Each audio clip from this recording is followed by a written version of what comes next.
भाई बोलना पड़ता है, लोग मानते नहीं है। वालिद हैं तो मैंने कहा ठीक है यार, जैसा चल रहा चल रहा। मैं तुमसे नाराज भी हो गया था इस चक्कर के अंदर। तुम्हारा मेरा बहुत झगड़ा हुआ इस बार, बहुत झगड़े हुए हैं। कोई 15-20 दिन तक मैंने तुमसे बात भी नहीं की। एज अ बेटा आपका मैंने कभी आपसे डिस्कशन किया, दुश्मनी थी उस वक्त। यार अभी तो शुरू ही हुआ है, तो क्या इतनी ही जिंदगी है? वो कहते ना पुराने दोस्त दफना दो। मुआशके मैंने सुना आपके बड़े रहे, अम्मी को पता ही है बात कि शीला आपके पीछे लगी हुई थी। उससे वाकई बहुत मोहब्बत थी मुझे। इश्क अभी तक तड़प रहा है इनका। और शरीफ आदमी हूँ मैं। तुम्हारे बाप को तुमने क्या सोचा भाई? मतलब लोग भाग के शादी करते हैं, हमने भाग के म्यूजिक किया है। यार ये आपके बाद में आए हैं, आप इतने बड़े स्टार थे। कौन सा ऐसा आर्टिस्ट है जो आज 40 साल के बाद भी वो गा रहा है? तो मेरा वीडियो दिखाया गया आतिफ असलम को, आतिफ असलम उसको गा रहे हैं। बहुत सारी चीजें की हैं, उसका ड्यू क्रेडिट नहीं आ रहा। ना वो बता रहे हैं ना कुछ बता रहे हैं, तो खुद बताना पड़ रहा है। इसमें कोई मैं शिकवा में नहीं कह रहा हूँ भाई। शफकत अमानत अली इंडिया की वजह से लोग जानने लगे। मेड इन पाकिस्तान है सज्जाद अली। मैं तो बता रहा हूँ ना कि इस W11 के अंदर हमने सफर शुरू किया है। खासतौर पर म्यूजिशियंस के आप स्टूडियो में बहुत ज्यादा स्ट्रिक्ट हैं। तो उन्होंने कहा बड़े बाल वाले टीवी पे नहीं आएंगे। क्या उनमें से अब एक के बाल नहीं है?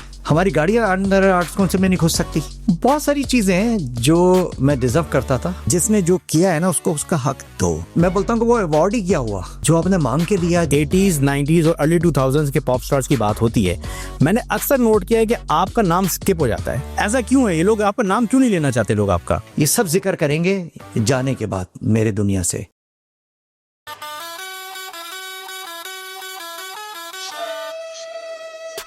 Studio W11, welcome to the scene. Karachi bus, white, blue, pink, green. From Sada to defense, we break the divide. Studio W11, it's a real talk ride. Studio W11, Studio W11. अस्सलाम वालेकुम दोस्तों, उम्मीद है सब लोग बहुत खैरियत से होंगे। मेरा नाम है Shahjan Salim Joji and welcome to the very first episode of studio W11 podcast. ये साइड हमने आइकॉनिक मिनी बस जो W11 कराची की शान आन पहचान थी, उससे इंस्पायर होकर बनाया है। स्टूडियो W11 जो है वो सिर्फ एक पॉडकास्ट प्लेटफॉर्म नहीं है, उसमें बहुत सारी चीजें होंगी। इंट्रो वीडियो में बता चुका हूँ, चैनल को सब्सक्राइब करें।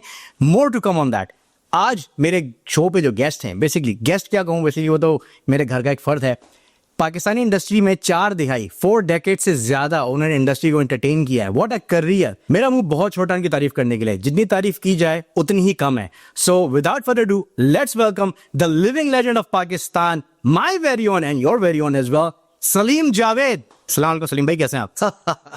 भाई भाई बोलना पड़ता है, लोग मानते नहीं है। भाई आप लोगों को तो यकीन आता नहीं कि ये मेरे वालिद हैं, तो मैंने कहा ठीक है यार, जैसा चल रहा है तो चलाते हैं आज को भी। चले बहुत। सबसे पहले तो बहुत मुबारक हो तुम्हें। स्टूडियो W11 बहुत ही अच्छा एरिया है। फर्स्ट टाइम मेरे ख्याल इस तरह का मैंने देखा है, बिल्कुल यूनिक नया। तो बहुत मुबारक हो, अल्लाह तुम्हें कामयाब करे। आमीन। और इंटरव्यू एक अजीब सा होगा क्योंकि मेरे लिए भी बहुत सारे इंटरव्यू हुए हैं इस कई सालों के अंदर, काफ़ी जगहों पे, चैनल्स पे भी, इधर भी, बहुत पूरी दुनिया में। मगर आज थोड़ा सा मुझे लग रहा है कि डिफरेंट होने वाला है कुछ। तो भाई घर के भेदी हो। डिफरेंट के अलावा तो मतलब मैं बता रहा हूँ लोगों को, देखें भाई आपने हजारों इंटरव्यूज 40 साल माशाल्लाह से इनके हुए, ठीक है ना, तो कोई पहला इंटरव्यू तो है नहीं इनका। लेकिन मैं हूँ घर का आदमी, मुझे जो चीज़ें पता है वो बहुत सारे लोगों को मार्केट में नहीं पता, तो उसी से रिलेटेड सवाल होंगे। तैयार हैं आप उसके लिए? बिल्कुल तैयार हूँ। अच्छा, सबसे पहले तो ये बताएं 2025 का जो आपने एंड किया है और 2026 का स्टार्ट, बलोची मैशअप, एक मतलब जबरदस्त फायरवर्क से आपने स्टार्ट लिया है नए साल का। तो ये आइडिया कहाँ से आ गया मैशअप करना है मुझे अचानक से? ये आइडिया, सबसे पहले तो नया साल मुबारक हो सब पाकिस्तानियों को और तमाम दुनिया के लोगों को जो जो हमें सुन रहे हैं, देख रहे हैं, सबको नया साल मुबारक। और मेरी दुआ है 2026 अल्लाह करीम पूरी दुनिया के लिए, पाकिस्तान के लिए बहुत ही मुबारक हो और अच्छा हो साल हो। आमीन। तो ये आइडिया पिछले कुछ 10 सालों से, बल्कि 15 सालों से, 2010 में मैंने सोचना शुरू किया था कि क्योंकि मेरा जो स्टार्ट हुआ था, जो डेब्यू एल्बम था, उसके अंदर जो गाना हिट हुआ था वो हुआ था लैला ओ लैला। अच्छा। हाँ, तो लोगों को अब जाहिर सी बात है कि लोग चेंज हो गए हैं, 40 साल, 85 की बात है। तो जब ये गाना आया था मेरे दिल में था कि जो मैंने सारे बलूची गाए, ट्रेंड सेटर कह सकते हैं मुझे ना, कि मैंने बलूची गानों का, पहले हमारे मुल्क में भंगड़ा होता था, वो भी इत्तेफाक से मेरी उसके अंदर है, क्रेडिट पे जाता है कि मैंने भी भंगड़ा पाकिस्तान के अंदर शुरू ही मैंने किया था। भंगड़ा म्यूजिक, पंजाबी म्यूजिक तो होता था मगर प्योर जो भंगड़ा होता है ढोल वोल के साथ, वो किसी ने नहीं शुरू किया था, वो फर्स्ट टाइम मैंने किया था। तो मेरा एक चेंज था, मैंने कहा बलूची गानों को, जो इतना अच्छा कलर है बलूचिस्तान पाकिस्तान का, इतने ज़बरदस्त म्यूज़िक, इतने ज़बरदस्त लोग, इतनी अच्छी सकाफ़त उनकी, तो मैंने कहा ये बलूची गाने को थोड़ा मॉडर्नाइज किया जाए। तो वो एक आइडिया था कि फीमेल का कोरस भी साथ हो और बलूची गाने को उर्दू में बनाया जाए, शायरी यानी उर्दू में की जाए ताकि लोगों को वो समझ सके। और वो आइडिया कामयाब हो गया और वो उससे सलीम जावेद का नाम सामने आ गया। तो वो डेब्यू था, तो एक दिल में फिर हर एल्बम में बलूची एक गाना डालता था। फिर उसके बाद मैंने शीदी जाम्बो डाला, फिर उसके बाद जावेद मियादाद की थर्ड एल्बम थी, उसमें वशमल्ले डाल दिए, किसी में क्या डाल दिया, फिर कंदाना डाल दिया, फिर कुछ और आ गया। इस तरह करते करते बहुत सारा मवाद मिल चुका था। तो मेरा दिल ये था कि अलग अलग एक एक गानों को सुनाना, दोबारा से इनको रीडू करना बहुत मुश्किल है। तो ऐसा कोई आइडिया हो कि सारे गाने एक साथ आ जाएं। तो मैं तुम्हारे पीछे लगा हुआ था सालों से कि भाई मेरा म्यूजिक बना दे। भाई इतना मगरूर चल रहा था कि भाई को कैनेडियन हो गया था, इंटरनेशनल हो गए थे भाई थोड़े। कैनेडियन बन गया फिर। और जब कैनेडियन बन जाता था बंदा तो फिर हल्का लेता फिर पाकिस्तानियों को। तुम बिजी थे, लाइफ तुम्हारी, जाहिर सी बात है कि पाकिस्तान से बाहर जो लोग रहते हैं वो बिजी होते हैं अपने ज़िंदगी के अंदर भी, काम भी होते हैं, तुम्हारा स्टूडियो भी अपना। कोविड के बाद से शिद्दत से मैंने लोगों को ढूंढना शुरू किया। मैंने कहा यार जोजी साहब तो नहीं बुलाएंगे, जो ये सब हाथ नहीं आ रहे हैं, किसी और को पकड़ना। तो मैंने कहा पकड़ो। तो मैंने किसी से जिक्र किया, एक साल तक तो बातचीत होती रही। फिर उसके बाद जाके हमने काम करना शुरू किया। तो 2 महीने रात दिन में उसके बाद बैठा रहा, करते थे, थोड़ी अस्थाई बनाता था। उसके बाद बोलता है यार मैं थक गया हूँ, कल करेंगे। तो फिर मैं कल दूसरे दिन जाता था। तो वो फिर 2 महीने बाद मेरा हुआ, मैंने कहा ये नहीं करेगा। फिर मैंने किसी एक बार बंदे को पकड़ा, फिर एक हमारा कोई और म्यूजिशियन, बहुत अच्छा म्यूजिशियन है वो, उसको गा, उसने बना भी दिया, ट्रैक भी बना दिया। वोकल हमने कनाडा में तुम्हारे मेरे स्टूडियो में कनाडा में रिकॉर्ड किया हमने वहाँ से उसकी। तो क्योंकि ट्रैक यहाँ बन चुका था, मैं अमेरिका और कनाडा मेरा टूर शुरू हो चुका था। तो फिर तुम्हारे स्टूडियो में मैंने कनाडा में उसकी वॉइस रिकॉर्ड की, वहाँ से उसको भेजी। उसके बावजूद वो कह रहा मेरा डेटा चोरी हो गया, उड़ गया, ये हो गया। मतलब गाना नहीं हो गया है, गज़ाब हो गया है, होके नहीं दे रहा। मैंने कहा यार चोर मेरे पीछे पड़े रह गया। कह रहा यार डेटा उड़ गया, ये उड़ गया, मेरी क्रैप्ट हो गई फाइल, ये वो, तो मैं उसको रिकवर कर रहा हूँ। मैंने कहा ठीक है। फिर पता नहीं तुम्हारी मोहब्बत जागी अब्बा की, वो मैंने तो रिजेक्ट कर दिया था। मैंने कहा यार ये हो गया, नहीं करना अब। नहीं, मैंने वो गाना ऐसा था क्योंकि हम दुनिया चेंज हो चुकी है जो जी, वो चाहते हैं कि बहुत ही परफेक्ट और धुआंधार वाला काम हो। तो वो धुआंधार वाला काम था नहीं, और ऐसा था नहीं कि मैं तुमसे नाराज भी हो गया था इस चक्कर के अंदर। तो फिर हाँ, फिर तुमने कोई 15-20 दिन तक मैंने तुमसे बात भी नहीं की। तो तुमने सोचा कि यार इनको मनाने का ना यही के तरीका है, गाना बना दो धांसूसा। हाँ, कि ये मैशअप जो है ना बलूची वाला, इसका मैं बना देता। क्योंकि मुझे पता था आपकी जान उस पे मैशअप पे अटकी हुई है और काफी सालों से वो जो है ना ट्रैक अटका हुआ है। अब मेरे जहन में जो चीज अटकी हुई होती है ना, आ रही होती है, और मेरा दिल कह रहा होता है कि करेगा ये, मगर बनना सही चाहिए। तो तुम्हारी मोहब्बत, थैंक यू, खुश रहो। तुमने इतना अच्छा ट्रैक बनाया, वो इतना अच्छा म्यूजिक बनाया, हमने कहा कि इसका वीडियो बनना चाहिए। तो वीडियो का भी बोझ तुम पे डाला, तो तुमने सारा सब कुछ तुमने किया उसका वीडियो का, उसका आइडिया भी तुम्हारा है और बहुत सारी चीज़ें हैं। तो वो सारा उसमें 80% जो है ना, ये बल्कि 90% कह लें, 90% तुम्हारा काम है, 10% एक आइडिया लेके आया है। ब्लश कर रहा हूँ मैं इसको बहुत ज़्यादा। तो वो जितना भी भाई सुन लो सब लोग, वो जो मैशअप है ना बलूची, वो 10% दे दें मुझे, या बल्कि 5% दे दें। 99% या 95% वो जोजी साहब हैं। नहीं, ये मेरी प्रिविलेज है, मेरी प्रिविलेज है। और to be honest with you, मैं समझ लें कि ये मेरा लाइक ऑनर है, मेरी खुशनसीबी समझ लें इसको कि मैंने आपके 3 से 4 हिट ट्रैक्स जो है ना वो आपके मेरी तरफ से गए पिछले 10-15 साल के जो है। कोई करके बहाना आपका आया था, वो मैसिव हिट था आपका, वो आज तक हिट चल रहा है आपका वो ट्रैक, तो वो मेरे थ्रू निकला। जुगनी का रीमिक्स जो आपको दोबारा नया आता था वो मेरे थ्रू निकला, और अब माशाल्लाह से ये है। लोगों की फीडबैक जो है वो बलूची मैशअप के ऊपर बड़ी इंटरेस्टिंग किस्म की फीडबैक आई हुई है। लोग बहुत सारे तकरीबन जो कंबाइंड कमेंट्स है ना वो ये आए हैं कि सलीम भाई व्हाट अ कमबैक। तो कमबैक से मुझे ये सवाल ये आया कि आप कहीं चले गए थे, गायब थे मार्केट से, क्योंकि मैं भी 10 साल बाहर था, तो मुझे नहीं पता उस 10 साल में पाकिस्तान में कर क्या रहे थे। नहीं, मैं शोज में बिजी था और टूर भी कर रहा था, इंटरनेशनल टूर मेरे चल रहे थे। और शोज तो मैं सबको पता है, लाइव आर्टिस्ट हूँ, तो उसका मज़ा लेते हैं। तो वो मेरी ऑडियंस है, वो मुझे बुलाते रहते हैं और मैं करता रहता हूँ। तो शो पे तो था, मगर मैंने शो की वजह से मुझे थोड़ा सा इधर ध्यान देना था। मगर अब मैं चाहता था कि यार कोई अच्छा हो या तो ना हो।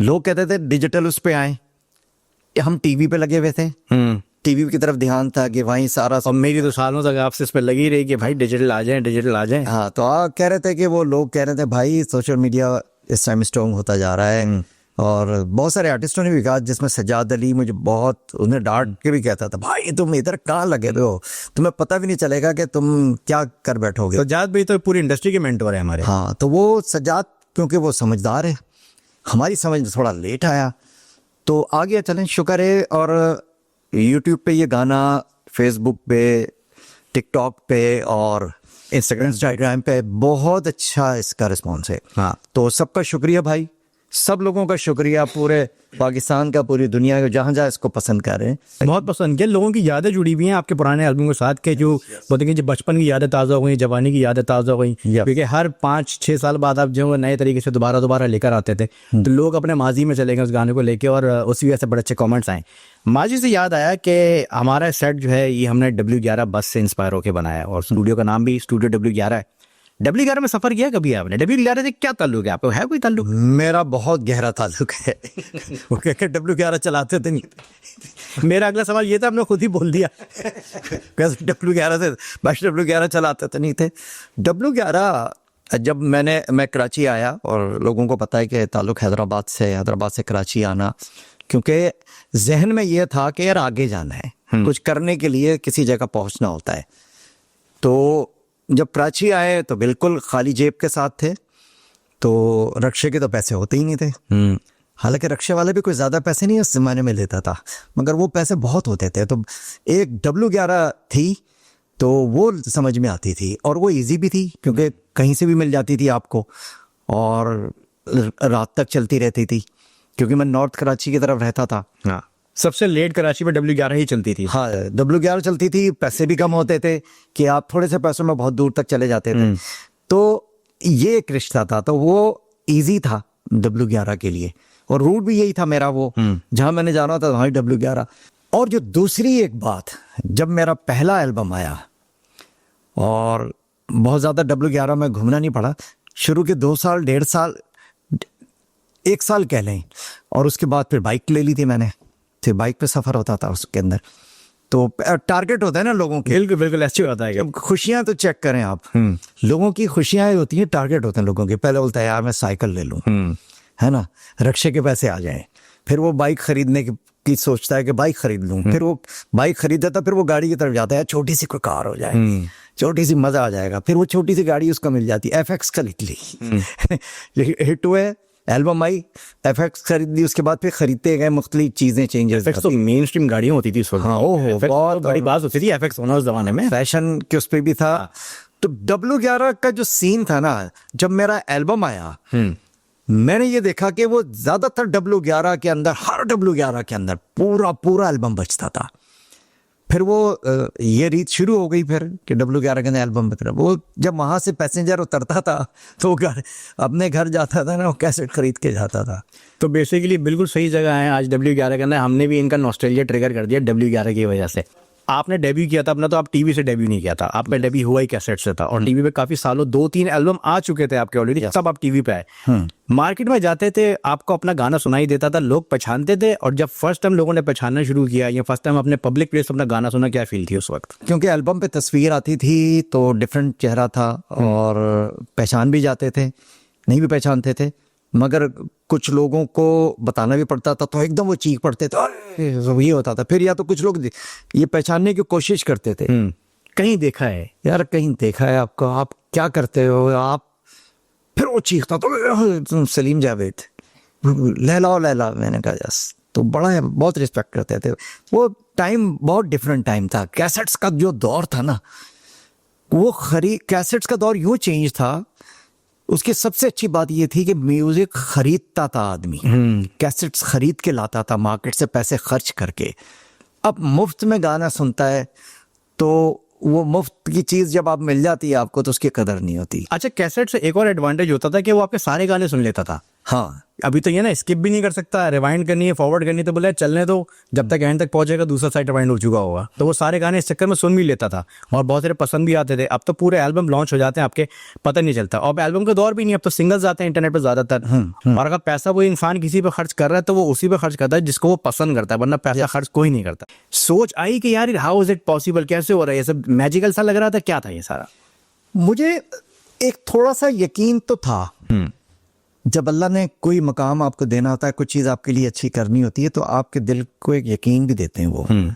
आप मुतमईन होते हैं कि यार ये कर जाऊंगा, मैं करूंगा, क्योंकि वो होना होता है, हमें नहीं पता होता है, ऊपर सारा पता होता है कि क्या होने वाला है, तो आपको यकीन एक दे देते हैं। 30-30, 40-40 लाख आपके कैसेट्स बिकते थे, ये बात सच है? बिल्कुल सच है। और वो क्योंकि कैसेट से एक टाइम तक चलता रहता है, वो उसको जब वो खराब हो जाता है, क्योंकि खराब हो जाता था बार-बार चल के, इनके play हाँ, करके। टूट भी जाती थी टेप उसकी, तो फिर दोबारा खरीद के लेके आता था। ऐसे ऐसे लोग हैं जो मुझे मिले हैं, कह रहे हैं हमें एक एक एल्बम आपकी 5-5, 6-6 मरतबा खरीदी है। वाओ।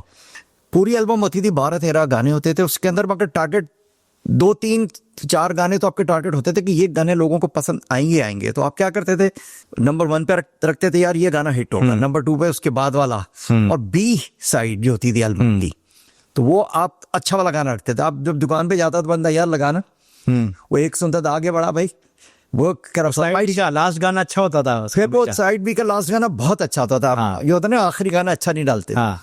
तो वो या साइड बी लगाइएगा, दुकान वाला जो वो फैशन था, तो वो साइड भी लगा, यार अच्छा है, तो वो कहता 2 गाने तो मिल गए, हाँ, चलो भाई दे दो एल्बम। अच्छा, फैन बन जाते हैं, पहली एल्बम का था ना इशू, जब आपके फैन बन जाते हैं जो वो एल्बम का इंतजार करते हैं, अब उनका दिल चाहता है कि एल्बम आज खरीद लिए तो 2 महीने बाद एल्बम आ जाए, और ये मुमकिन नहीं था। तो 1 साल में एक एल्बम आ सकता था, तो एक एल्बम जब लॉन्च होती थी तो उसके ऊपर दूसरे पे काम शुरू हो चुका होता था। सही। तो कभी कभी ये होता है कि एक एल्बम तैयार हो रही है, उसके बाद की एल्बम भी काम शुरू हो चुका था। 6-6 महीने के गैप से एल्बम आती थी शुरू में। 85 के अंदर मेरी 2 एल्बम आ चुकी थी। अच्छा, एक ही साल में 2 एल्बम। 7 मार्च को मेरी फर्स्ट एल्बम आई थी 85 में, फिर उसके बाद एंड ऑफ दिसंबर या नवंबर उसके अंदर फिर एल्बम लॉन्च कर दी थी, क्योंकि इतना लोगों को वो हो गया था, जिसमें शीदी जंबो गाना था, लश्कारा, शीदी जंबो, ये गाने, बस वो दौर जो है ना। और मुझे अच्छा लग रहा है यार, पहला तुम्हारा शो, और इतने सालों के बाद हमने एक गाना भी लॉन्च किया है अपनी मैशअप, वो सारे गाने पुराने WGR के अंदर धमाकेदार एंट्री से बजे हैं, वो सही बहुत उस पे बजे। 85 से याद आया जावेद मियादाद का जो आपका गाना था, बेसिकली उसकी एक बड़ी इंटरेस्टिंग स्टोरी है, और मुझे लगता है कि आपने कभी इसका कोई खास जिक्र किया नहीं है कि उसके पीछे जो लॉन्च की स्टोरी थी, मतलब ये वाहिद है कि ऐसा एल्बम होगा जो कि 24 घंटे के अंदर लॉन्च, जिसकी प्लान हुई है, लॉन्च भी किया गया है। उसकी स्टोरी हैरान कुन बात है। एल्बम हमारा ईद पर आता था, यानी वो रमजान के अंदर ही आखिरी उसमें लॉन्च हो जाता था ईद के लिए। इत्तेफाक देखो, एल्बम कंप्लीट हो चुका था, मैच चल रहा था, हम रेडियो पे बराबर में जा जाके मैच का, क्योंकि बड़ा वो था मुझे, तो बराबर में कोई ऑफिस था जहाँ शालीमार रिकॉर्डिंग कंपनी थी, शालीमार स्टूडियो, उसके आवाजें आ रही थी, शोर। तो मैं फाइनल हमारा मिक्स हो रहा था, एल्बम आखिरी गाना मिक्स हो रहा था, तो उन्होंने कहा ठीक है यार, आखिरी जो जगह बची है ना, तो हम उसको ट्रैक डाल देंगे, उसके अंदर इंस्ट्रूमेंटल बना के डाल देंगे, वो पूरा हो जाएगा। यानी एक गाने की जगह थी उसके अंदर, उसने कहा हम कोई इसमें वो डाल देंगे यार, पूरा हो जाएगा। अचानक पता चला कि यार मैच तो हार रहे हैं, इंडिया जीत रहा है। अब तो जब देखा कि आखिरी बॉल तक चला गया, तो मैं वहां से भाग के आ गया था, ब्लड प्रेशर ऊपर नीचे शुरू हो गया था। मैंने कहा यार काम करो। थोड़ी देर बाद शोर मचा कि छक्का मार दिया जावेद मियादाद ने, और आखिरी बॉल थी, और वो इसमें जीत गया पाकिस्तान। तो ऐसे ही मेरे दिमाग में आया, वहीं बैठे बैठे मैंने कहा यार इस पे गाना बना दें जावेद मियादाद पे।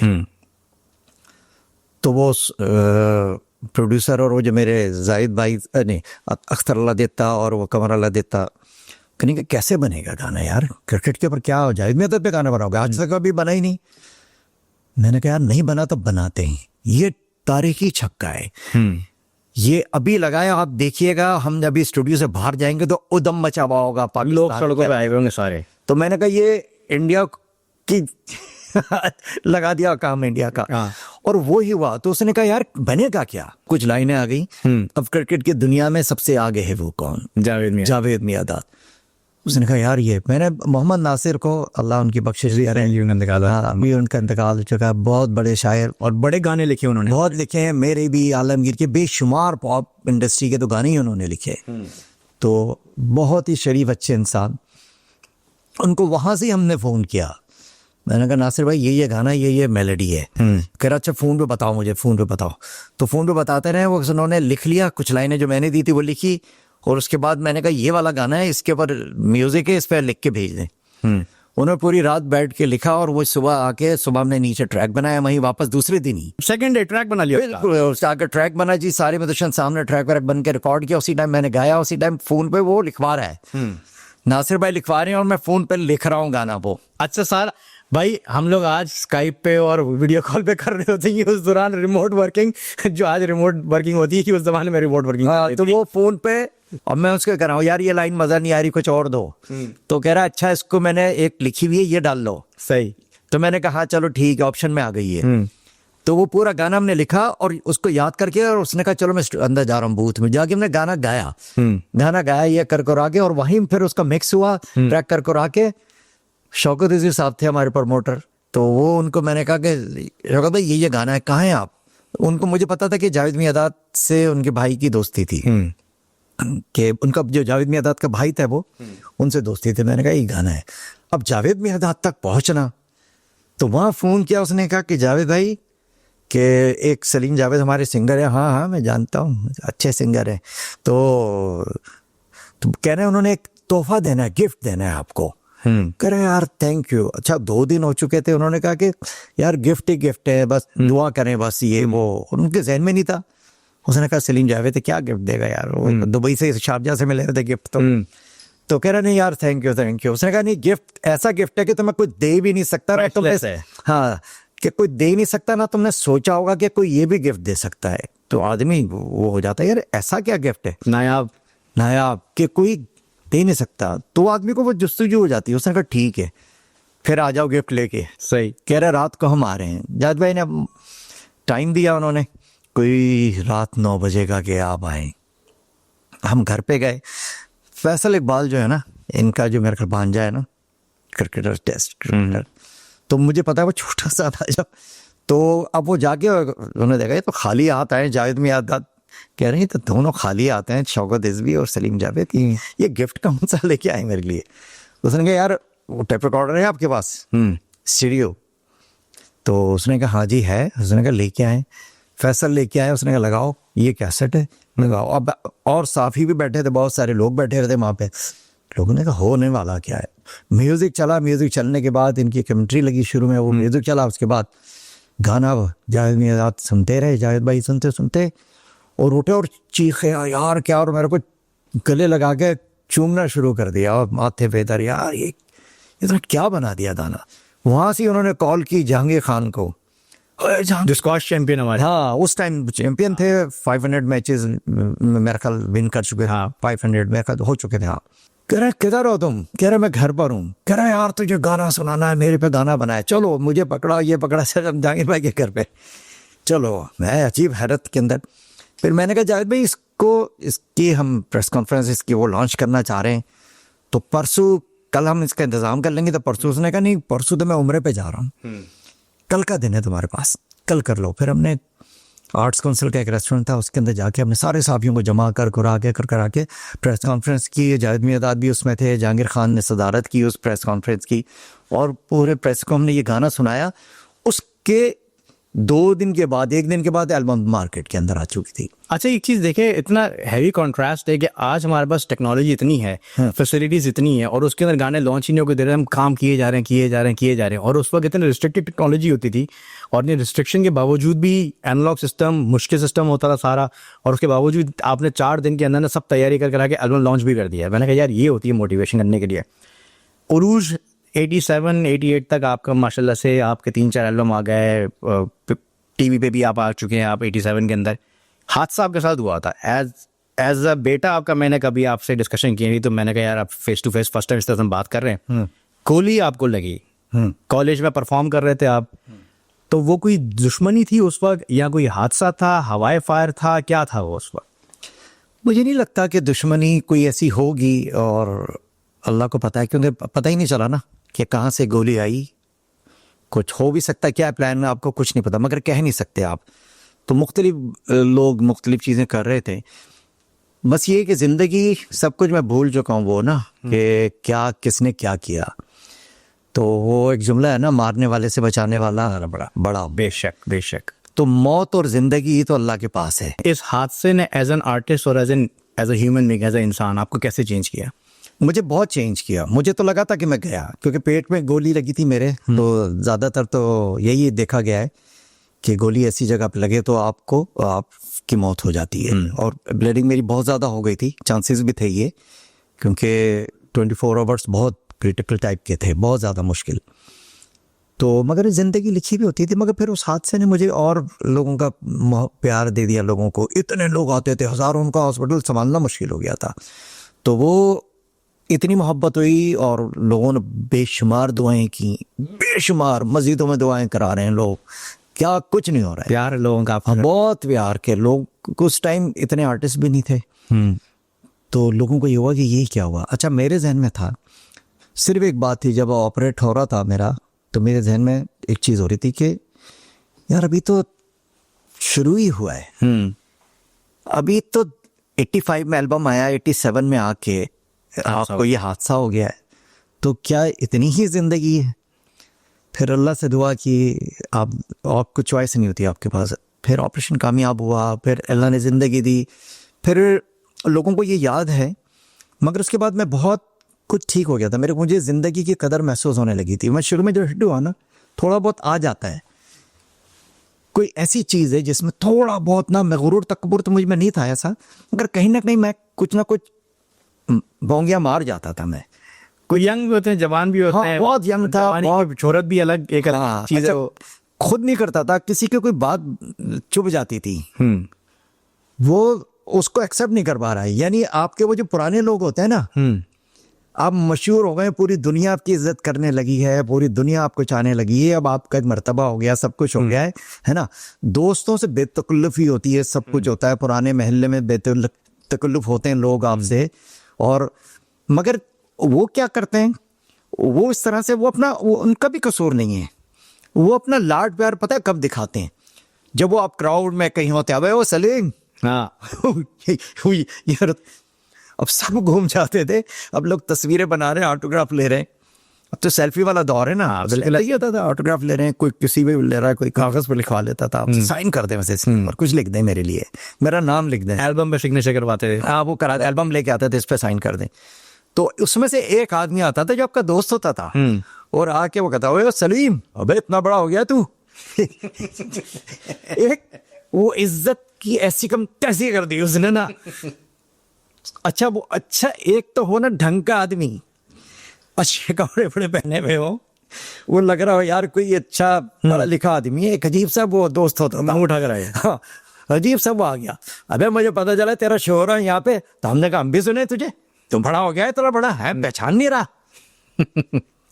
तो आदमी कहते यार ये क्या है, ये वाला काम। ऐसे बेशुमार मर्तबा हुए हैं। अब तो लोग थोड़ा सा समझ गए। तो ऐसी बेशुमार चीजें मुझे फिर वो जो गुस्सा दिलाती थी, वो अजीब सा मैं कुछ हो जाता था। तो फिर दोस्तों में मैंने कहा यार जब पुराने दोस्त नजर ना आए तो अच्छा है। वो कहते ना पुराने दोस्त दफना दो। तो बहुत पता होता है, बहुत कुछ पता होता है आपको। कह रहे यार ये ना मिले, अबे तू बोल गया है, हम लोग साइकिल पे हैं, साइकिल चलाते थे वहां पे हैं, पंचर के पैसे नहीं होते थे। वो मैंने कहा सब बता दे पब्लिक को। ट्रेंड्स आपने माशाल्लाह से इंडस्ट्री में बहुत सारे इंट्रोड्यूस करवाए। रीमिक्स के पायनियर भी आप हैं, उस पर रीमिक्स पे तो पूरा एक चैप्टर आपसे डिस्कस करना है। माइक्रोफोन, जो माइक हम यूज करते हैं आज, वायरलेस माइक और हेड माइक लगे हुए हैं। सबसे पहला पाकिस्तान का वायरलेस माइक जो हैंड हेल्ड होता है और हेड माइक वायरलेस माइक आप लेकर आए, क्या जरूरत पड़ गई थी? माइक तो ऑलरेडी थे मौजूद थे सारे मार्केट में, तो आपने बोला कि मैं अपना एक नया माइक लेकर आऊंगा, क्यों? देखिए, क्रिएटिव तो मैं हूँ शुरू से। मैं वो चाहता हूँ कि जब म्यूजिक स्टार्ट की थी तो मैं ये सोचता था कि यार पॉप म्यूजिक तो हिट हो चुका था, कैसेट्स का दौर शुरू हो चुका था। आलमगीर साहब, शेखी साहब, तहसीन जावेद, ये वो। तो तहसीन भाई से मेरी खैर मोहब्बत भी बहुत थी, तो दौर शुरू हो चुका था। तो अब उन्हीं जैसा कुछ करेंगे जो वो कर रहे हैं, तो क्या नया लाए? तो कुछ नया करना था मैंने, कुछ एक दो चीज तो नहीं हो। तो नया चीज बलोची था, लैला वेला, वो हिट हो गया, लोगों के समझ में आ गया। फिर ये ट्रेंड बन गया कि लोग हर एल्बम में लोग भी बलूची स्टाइल की म्यूजिक डालने लगे। फिर हिंदुस्तान कॉपी करने लगा हमारी सारी बलूची स्टाइल के गानों को, मेरे भी बहुत किए और भी दूसरे लोगों के किए।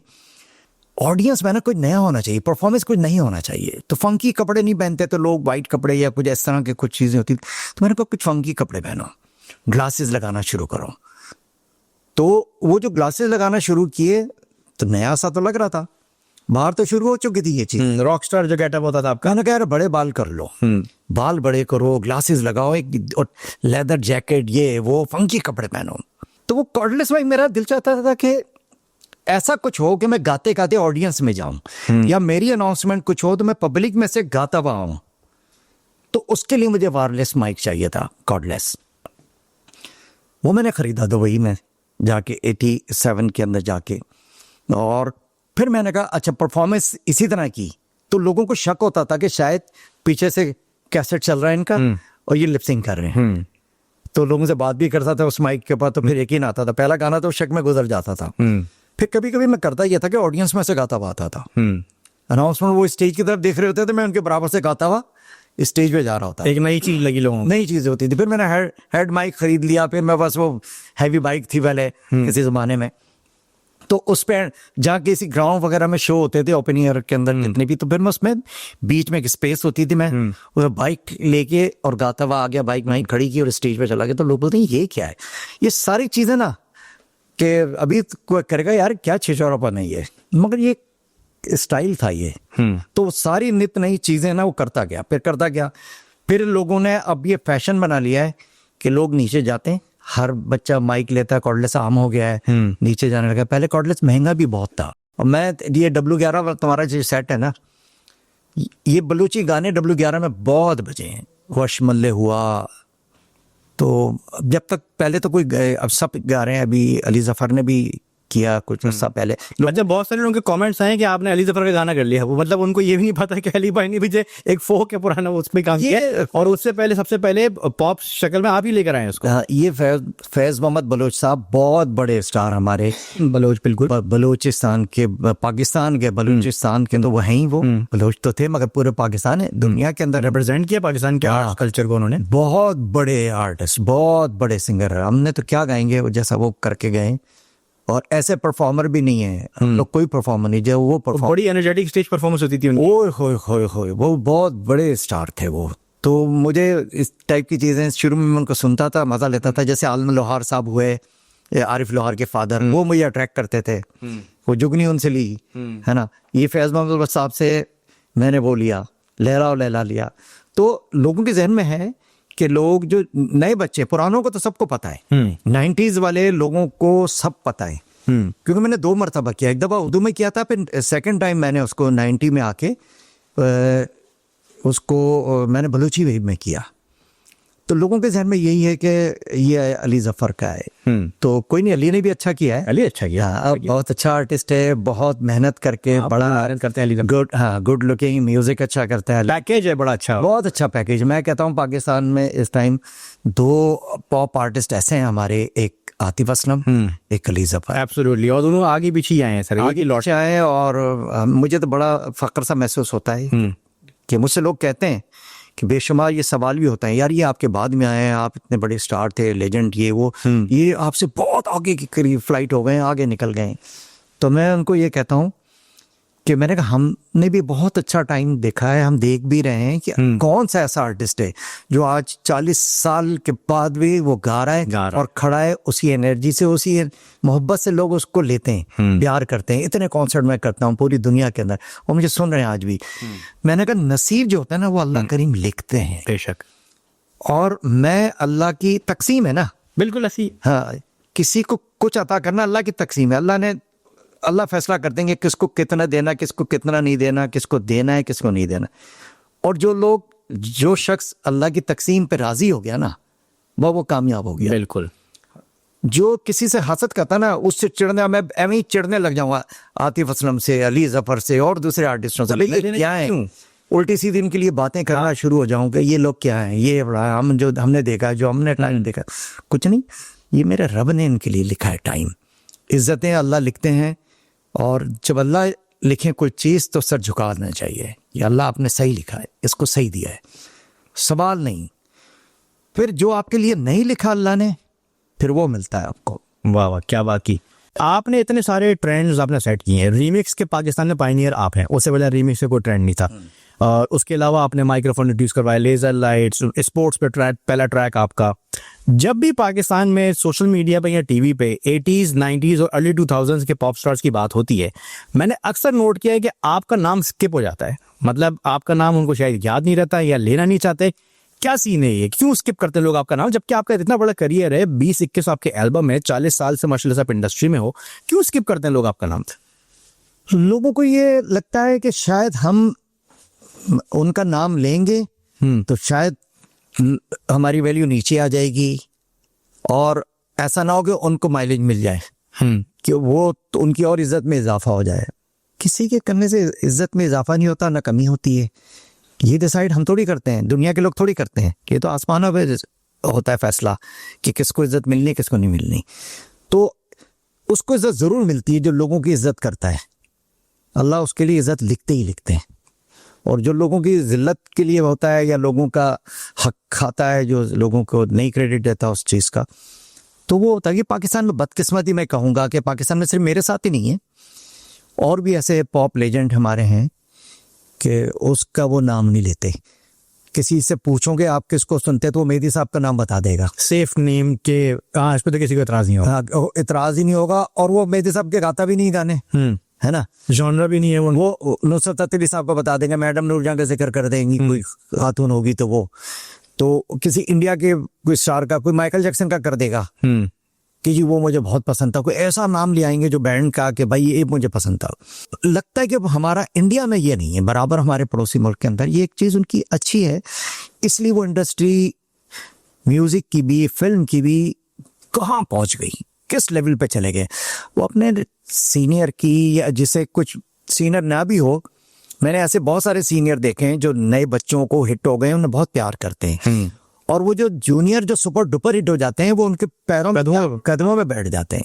हमारे कल्चर में तो नहीं है ये वाला, मगर मैंने देखा कि वो पैरों में गिर जाते हैं। रिस्पेक्ट है ना बेसिकली, वो एक्चुअल रिस्पेक्ट देना चाहते हैं, तो वो इतना वो करते हैं। और वो कभी भी अपने लेजेंड आर्टिस्ट को, जब भी उनका कोई ऐसा म्यूजिकल जो होता है, कॉम्पिटिशन होते हैं म्यूजिक के, जो है रियलिटी शोज जितने भी होते हैं, आप देखो उनके ऊपर पूरे शोज करते हैं। वो उनकी पूरी हिस्ट्री बयान करते हैं और हाथ जोड़ के खड़े हो जाते हैं। उनकी तस्वीर नजर आती है तो जैसे इन्हें इतनी रिस्पेक्ट है, तो इसलिए वो बहुत इज्जत पाते हैं। एक गाना है कि वो जैसे है तो कवर सॉन्ग, मुंडिया तो बच के रही, ये मैंने तुमसे सुना था पहली मरतबा 2010 में, ये 11 में हमने फ्रांस में कॉन्सर्ट करा था, उसमें ट्रैक बनाया था, मैंने परफॉर्म किया था, हमने परफॉर्म ट्रैक बना के, तो मैं लिया था। मैंने कहा भाई इतना अच्छा गाना, तुमने इतना अच्छा गाया, इतनी अच्छी परफॉर्मेंस हुई। उसके अंदर पेरिस में हम लोगों ने शो किया था। कब की बात है? 2011 में किया था। 2000 में हमने पहले एक जर्मनी में था, फ्रैंकफर्ट में, उसके बाद फिर हम पेरिस गए थे। हाँ, तो 2011 के अंदर जब मैंने सुना तो मैंने तुमसे कहा, मैंने कहा भाई ये तो मैं गाऊंगा, तुम तो फंक्शन में सिंग कर बड़े गाने हाईजैक किए उन्होंने, ऐसी बात नहीं है। मैंने कहा आज के बाद खबरदार, तूने गाया ना ये गाना मेरा है, ये इतना अच्छा पंजाबी ट्रैक है, तूने मुझे बताया नहीं। तो जैसे ही हम पाकिस्तान आए, वो कॉन्सर्ट अपना निपटा के यूरोप से, तो आते ही मैंने ये गाना शुरू किया 2011 में। लेकिन आप जो भी गाना अगर कवर भी करते हैं तो उसमें एक अपना स्टाइल डाल देते हैं, आपकी एक अलग अरेंजमेंट बन जाती है। मैंने अपना स्टाइल डाला ना उसके अंदर, वही बात होती है ना, कि इसलिए तो चेंज लगेगा लोगों को।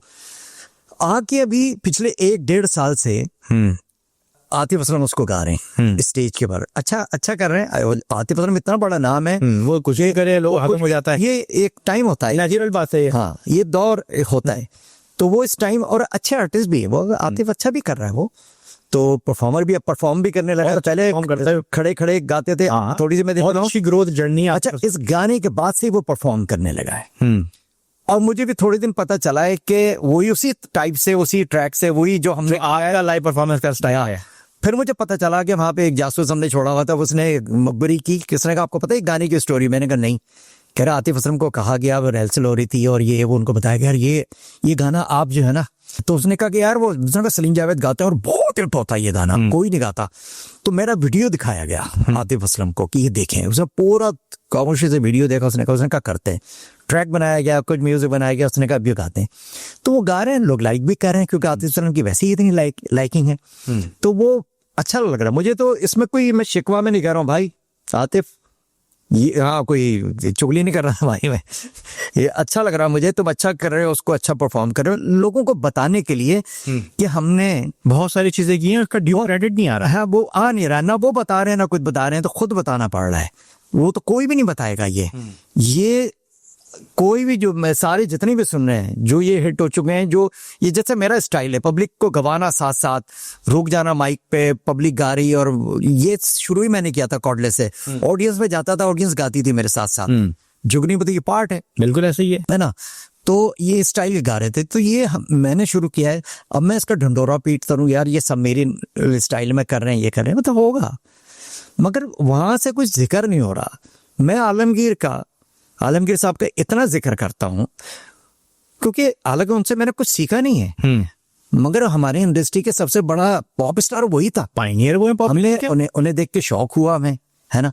तो आज मैं आलमगीर का नाम लेता हूँ, इतनी उनकी है, सारा दिया हुआ उन्होंने ये, तो इसलिए मैं तो उनका धड़ल्ले से नाम लेता हूँ, मुझे फख्र होता है आलमगीर का, और लेना चाहिए। तो थोड़ा सा चेंज करें कि जिसने जो किया है ना उसको उसका हक दो। यहाँ तो तुमने तो सारा कुछ किया स्टूडियो के, तो तुम तो छोटे से थे जब से रिकॉर्डिंग कर रहे हो, कितने म्यूजिशियंस को हमने ब्रेक थ्रू दिया है, बहुत सारे म्यूजिशियन को ब्रेक थ्रू दिया है। और मैं आपसे ये अगला सवाल करने लगा था, आपने बहुत सारे लोगों को ब्रेक थ्रू दिया है, बहुत नामवर म्यूजिक प्रोड्यूसर्स हैं पाकिस्तान के, जो आज के टॉप प्रोड्यूसर्स हैं, बड़े बड़े शोज के वो शोज भी प्रोड्यूस कर रहे हैं। ब्रांडिंग तो नहीं करना चाहूंगा मैं, लेकिन बड़े बड़े पाकिस्तान के जो मेन स्ट्रीम म्यूजिक प्लेटफॉर्म है उनके भी प्रोड्यूस कर रहे हैं। वो आपने सब काफी लोगों को ब्रेक दिया है, नाम नहीं लेते ये लोग आपका कभी भी। किसी इंटरव्यू पूछे जी आपको ब्रेक किसने दिया, आपका सबसे पहला हिट गाना कौन सा था, ऐसा क्यों है? ये लोग आपका नाम क्यों नहीं लेना चाहते लोग आपका? उनके ज़हन में ये है कि अब मैं जाके ना आतिफ असलम के साथ काम कर रहा हूँ, अली जफर के साथ काम कर रहा हूँ, उससे कर रहा हूँ, अब मैं खुद भी एक स्टार बन गया हूँ, तो मैं लूंगा तो ऐसा ना कि ये इनको जाके उसका क्रेडिट जाए या माइलेज इनको मिल जाएगी, ये थोड़े से और हिट ना हो जाए, या लोगों ने अच्छा ये लेके आए इन्हें, तो वो अपनी उस इंसल्ट समझ रहा है। जबकि ये मैं तो बता रहा हूँ ना कि इस W11 के अंदर हमने सफर शुरू किया है। कौन सा ऐसा उस दौर का आदमी नहीं होगा जो W11 में सफर नहीं किया किसी ने, है ना।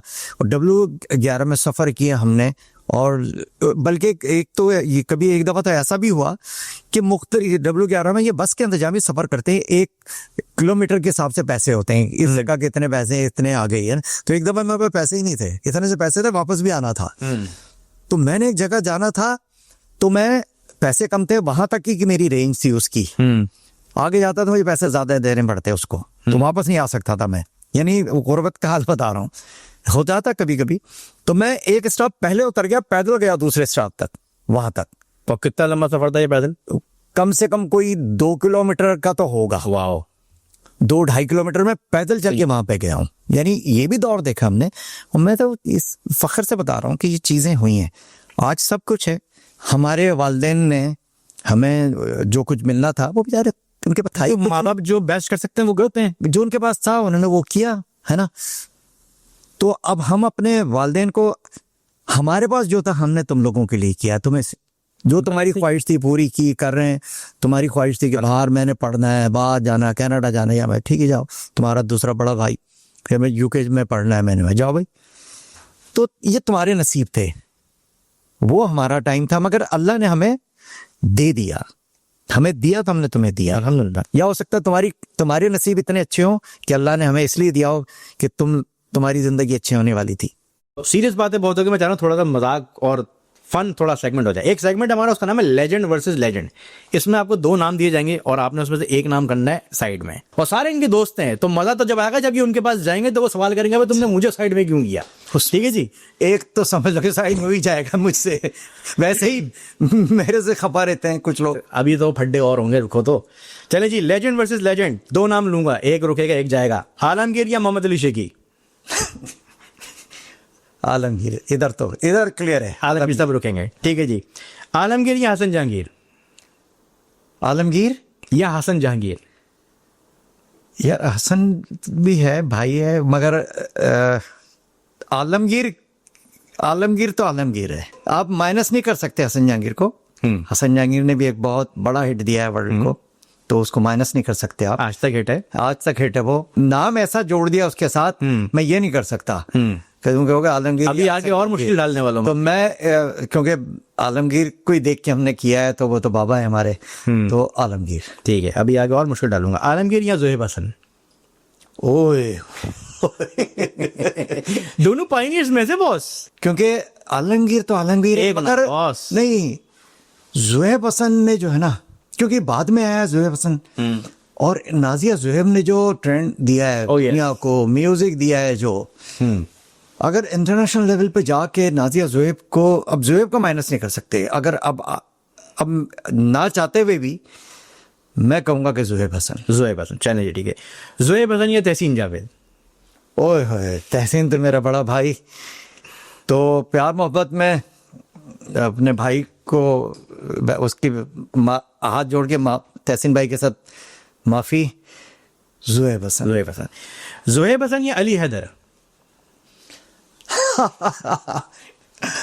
यहाँ तो मैं कह दूंगा कि अली हैदर। अली हैदर। अली हैदर या अबरारुल हक? होए होए, दोनों अलग चीजें, दोनों, वो अपनी जगह का बादशाह है और अली हैदर अपना बादशाह है, जो उसका म्यूजिक है। एक वजीर बनेगा, लेकिन इनमें से अभी इस वक्त हाँ, मेरा ख्याल है कि अबरारुल हक। अबरारुल हक। अबरारुल हक या हारून? हो, हारून का भी अपना है, उसकी हारून की आवाज, हारून तो बहुत, क्या तू क्या करके आया?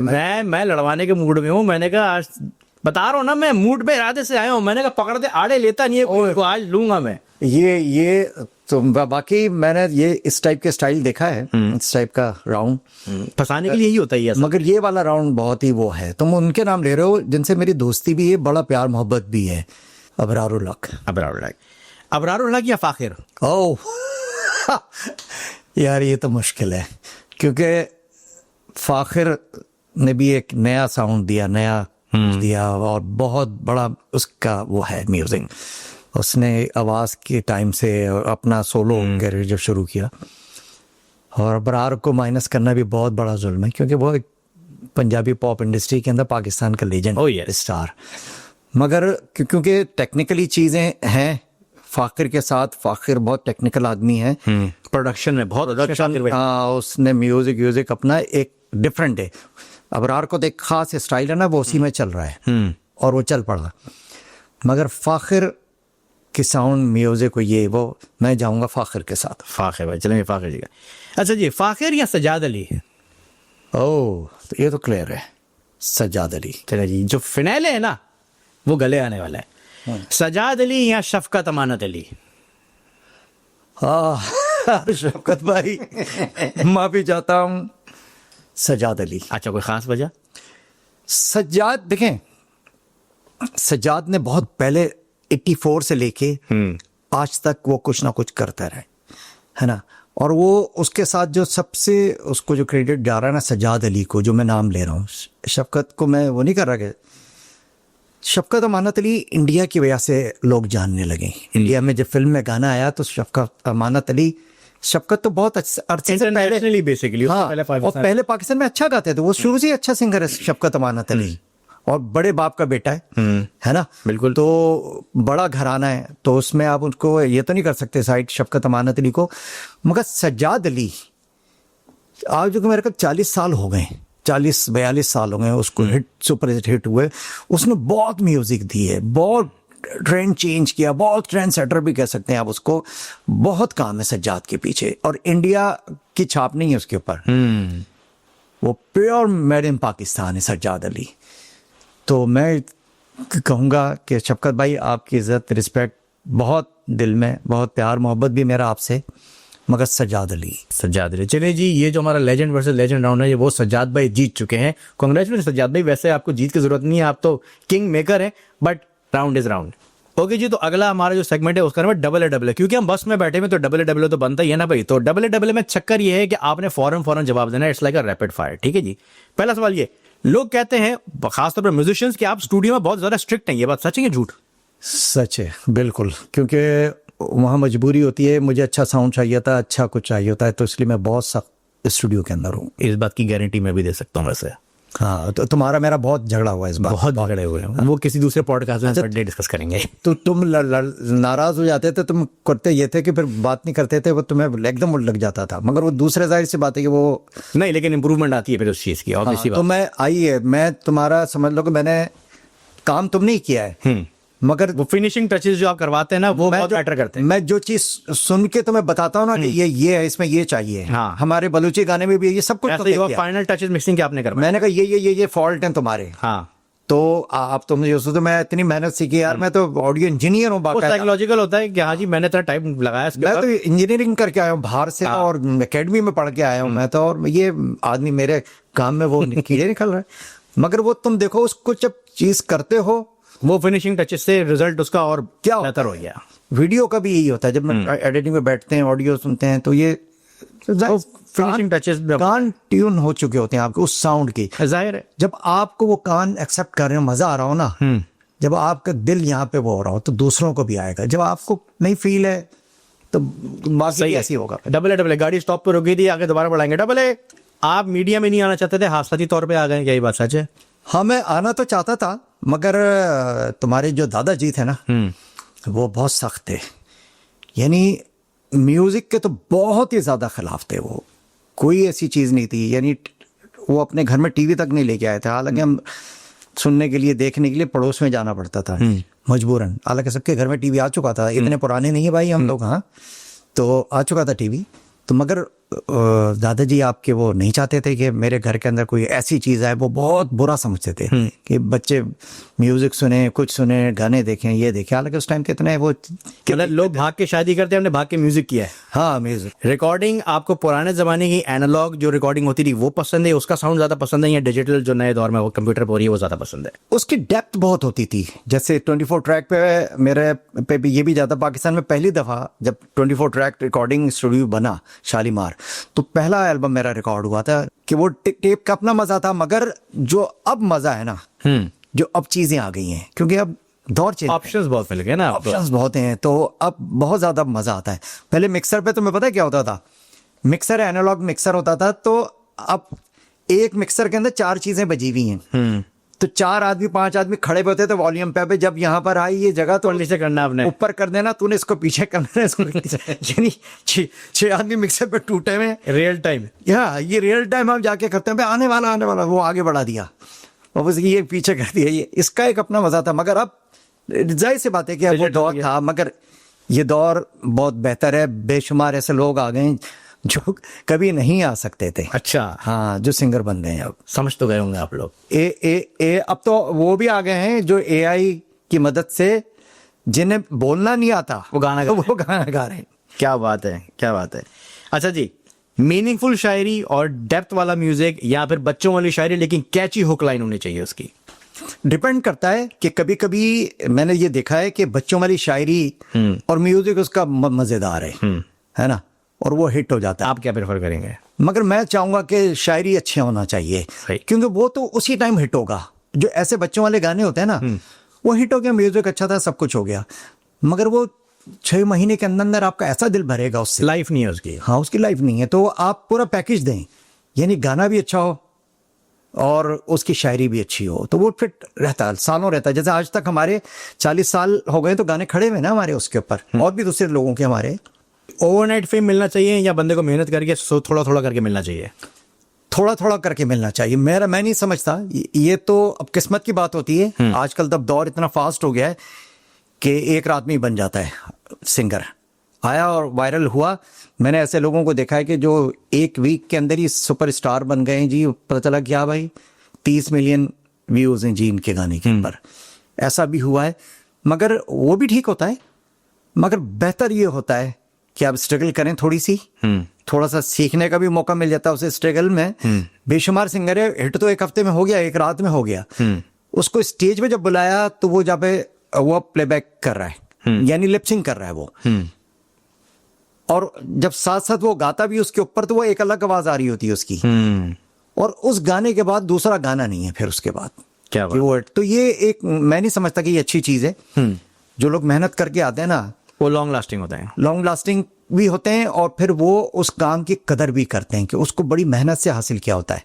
जैसे मुझे बहुत मोहब्बत है इससे, मैंने क्योंकि बहुत ठोकरें खा के, मेहनत खा के, बहुत गुर्बत से हमने शुरू करके ये सब कुछ मिला, ये आसानी से नहीं मिला। ठीक है, प्राइवेट शोज ज़्यादा प्रेफर करते हैं या बड़ा स्टेडियम हो शो के लिए? मुझे मज़ा तो स्टेडियम में ही आता है, और लोग हों कम से कम, अगर कोई 10,000 से तो ज़्यादा लोग होने चाहिए, मुझे उसमें मज़ा आता है। क्योंकि मेरी म्यूज़िक ही वो, ये बड़ी बड़ी म्यूज़िक है, बड़ा साउंड है मेरा, तो मुझे जो आउटडोर जो होता है वो स्टेडियम या स्टेडियम तरह का कोई भी, जैसे अक्सर मैं पोर्ट ग्रैंड मुझे रखता है, बड़े ऐसे कॉन्सर्ट में रखता है कि जो न्यू ईयर नाइट और जश्न आज़ादी, ईद शो के, वो जिसमें क्राउड आता है। हमने तो 20-20 हज़ार लोग देखे हैं वहाँ पे पोर्ट ग्रैंड के ऊपर। लोगों मेरी वो फेसबुक पर रखी हुई हैं चीज़ें बहुत सारी, तो बड़े स्टेडियम में मज़ा आता है। मगर जो कभी कभी जो इंडोर जो शोज होते हैं ना, जो फैमिलीज के होते हैं, जो कुछ आजकल तो वेडिंग के शो बहुत अच्छे बड़े हो रहे हैं, बड़े लेवल के हो रहे हैं, जिसमें गाना लोग बैठ के सुकून से सुनते हैं।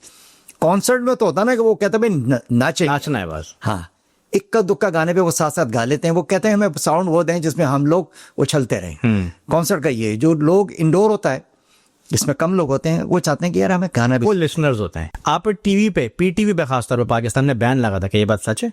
हाँ सच। क्यों लगा था? बैन मेरे इसलिए लगा था कि मेरे बड़े बाल थे, पॉप स्टाइल था, अजीब टाइप के फंकी टाइप के कपड़े भी थे मेरे। वो एक्चुअल मेरे पे नहीं लगी थी, वो किसी और चक्कर में किसी और को बैन करना था, कुछ और लोगों को बैन करना था। वो करते कैसे, तो उन्होंने कहा बड़े बाल वाले टीवी पे नहीं आएंगे। आप क्रॉस फायर में आ गए। तो हम उसकी जद में आ गए। तो बैन, मैं नाम नहीं लेना चाह रहा, बैन लगा था किसी और पे, किसी बैंड पे लगा था, एक जिनके बड़े बड़े बाल थे सभी के, उस बैंड पे लगा था। क्या उनमें से अभी एक के बाल नहीं है?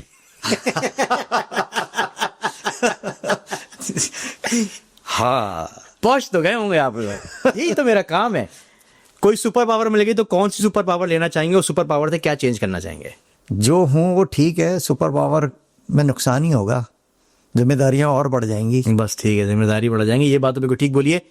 मुआशके मैंने सुना है आपके बड़े रहे थोड़ा, मैंने कहा थोड़ा अम्मी भी जवान हो गया हूं मैं भी, मैंने कहा थोड़ी सी वो वाली दोस्तों वाली बात भी हो जाए जरा आपसे।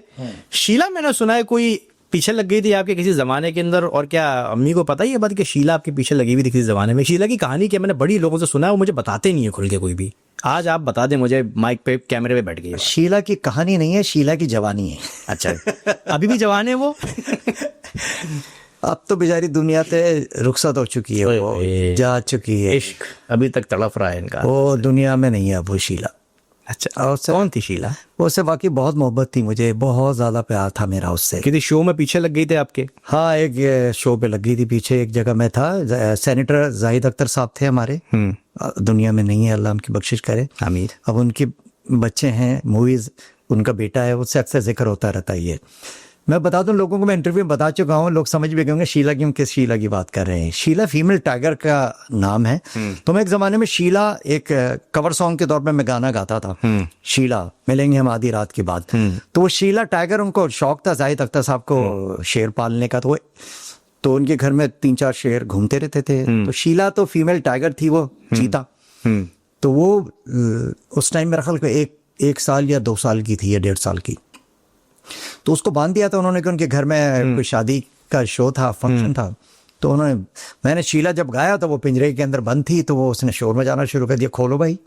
तो किसी ने उसको पकड़ के वो लेके आया जो उसकी टेक केयर करता था, ला के पीछे बिठा दिया मेरे पैरों के पास, और मैंने गाना शुरू किया आगे देख के। ये अच्छा, आपको पता नहीं आगे बैठी हुई? नहीं, पीछे बैठी हुई पैर के पास ला के उसको पकड़ा हुआ, उस बंदे ने उसको ला के बिठा दिया आराम से। वही आगे बैठ गई, सब उनसे गाना सुन रही है। शीला, जब भी शीला का नाम आए वो यूं हो, वो उसको पकड़ के बैठ। पीछे क्या हो रहा मुझे नहीं पता। अब बच्चे जो है ना, सारे फैमिली, लड़कियां, खवातीन, जो भी, अब वो वहां पे वो आइटम हुआ था, पीछे तो देखो। अच्छा, पीछे से देखो, असल में यहाँ था शुरू में, या अब सब यूं कर रहे हैं। तो मैंने कहा यार ये मेरी तरफ इशारे क्यों कर रहे हैं? मैं अपने आप को देख रहा था, मैंने कहा क्या हो, ये कोई शर्ट वर्ट तो नहीं? हाँ, मैंने कहा भाई कोई हो सकता है ना खुली भी हो, कुछ कोई मसला ना हो। तो मैंने कहा सब कुछ सही है, सब कुछ ठीक है। अब इशारा यूं कर रहे हैं, सब कर रहे हैं, सारे लोग। मैंने कहा क्या हो रहा है? मैं पीछे घूम के देखूं तो शार्प गिटारिस्ट है, एक मुस्तफा नकवी ड्रम बजा रहे थे, वो सब दूर सब। गिटार वाला उस कोने पे जाके खड़ा हो गया, सब डरे रहे। हाँ, ये बेस गिटार वाला वहां पे खड़ा हो गया, मुस्तफा नकवी ड्रम डर के बजा रहे हैं, कीबोर्ड भी वो जा रहे कि वो शेर है ना, पागल हो जाता, कभी पागल हो गया वो। उसका हो सकता है फिर के नहीं घूम जाए उसकी, तो वो तो यही है, फिर वो हाथ में थोड़ी आएगा किसी के, मगर वो ले आया उस टाइम।